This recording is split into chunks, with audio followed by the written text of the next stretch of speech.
नमस्कार, मन की बात में आपका स्वागत है। आज का हमारा विषय है देश की आज़ादी के लिए आज़ाद ने जो महान कुर्बानियां दी उसकी हम आज विश्लेषण करेंगे। चंद्रशेखर आज़ाद अपनी माँ से कहते हैं, माँ तू मोह मत कर, मैं भी जीना चाहता हूँ मगर कायरों की तरह नहीं। मेरा सिर अंग्रेजों के खिलाफ उठा ही रहेगा। तुम एक देशभक्त बेटे की माँ हो, तुम्हें हमारे साहस को बढ़ाना चाहिए। देश में एक नहीं करोड़ों चंद्रशेखर हैं। एक चंद्रशेखर मर भी गया तो कोई फर्क नहीं पड़ेगा। देश के नौजवानों में क्रांति बीज बोकर चंद्रशेखर मजबूर कर देगा अंग्रेजी साम्राज्य को कि अंग्रेज भारत भूमि को सदा सदा के लिए छोड़ दे। दल के लिए कर्ज। एक दिन आजाद अपने विचारों में खोए बैठे थे, तभी उनके कमरे में एक व्यक्ति पहुंचा। उसने 2000 रुपए आजाद के हाथ में पकड़ा दिए। ये रुपए कैसे हैं? आजाद ने चकित होकर पूछा। आजाद भाई, आपके माता पिता बड़े कष्ट में हैं, उन्हें खाने पीने में किल्लत हो रही है। आप इधर देश सेवा में लगे हैं और उधर वे अकेले पड़ गए हैं तथा कष्ट में भी है, इसलिए हम लोगों ने मिलकर इन रुपयों को एकत्र किया है। कृपया आप इसे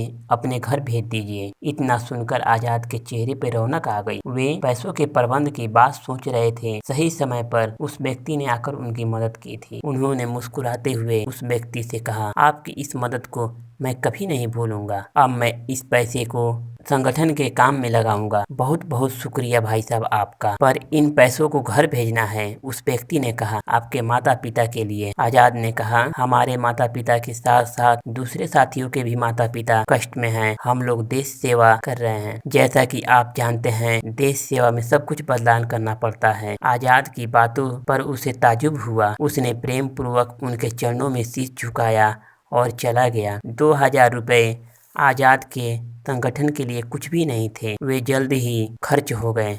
फिर उन्हें पैसों की जरूरत पड़ी। इस बार उनके सामने 4000 का खर्च आया। आजाद पैसों की तलाश में अपने एक मित्र के पास गए। उनका मित्र लेन देन का काम करता था। उसके पास पहुंचकर आजाद ने कहा, दोस्त तुम लेन देन का काम करते हो, क्या हमारी भी कुछ मदद करोगे? उस दोस्त ने कहा, क्यों नहीं, मैं आपकी मदद ना करूं, ये कैसे हो सकता है? आज्ञा कीजिए। 4000 रुपए चाहिए। आजाद के साथी ने कहा, आज तो नहीं, कुछ दिनों में इंतजाम कर दूंगा। नहीं, मुझे आज ही चाहिए, कहीं से भी ला कर दो। 6 महीने के भीतर मैं तुम्हारे इस कर्ज को चुका दूंगा। उसे मालूम था कि आजादी का यह दीवाना जो कुछ कर रहा है भारत देश के लिए कर रहा है। इन पैसों को वह अपने काम में हरगिज नहीं लगाएगा, सब देश की आजादी में खर्च करेगा। वह अपने बात का धनी है, उसकी हर बात पत्थर की लकीर साबित होती है। उसने आजाद को कुछ देर इंतजार करने के लिए कहा। फिर वह बाहर गया और चंद मिनटों में वापस आकर उसने 4000 रुपए आजाद के हाथ में पकड़ा दिए। आजाद संगठन के कामों में लग गए। वे देश की जनता में चेतना लाने के लिए प्रचार प्रसार करना चाहते थे। इसके लिए उन्होंने पर्चा छपवाया। पर्चे के द्वारा देश की जनता को अंग्रेजी हुकूमत के खिलाफ उकसाया गया। उस पर्चे में क्रांति दलों के कार्यों को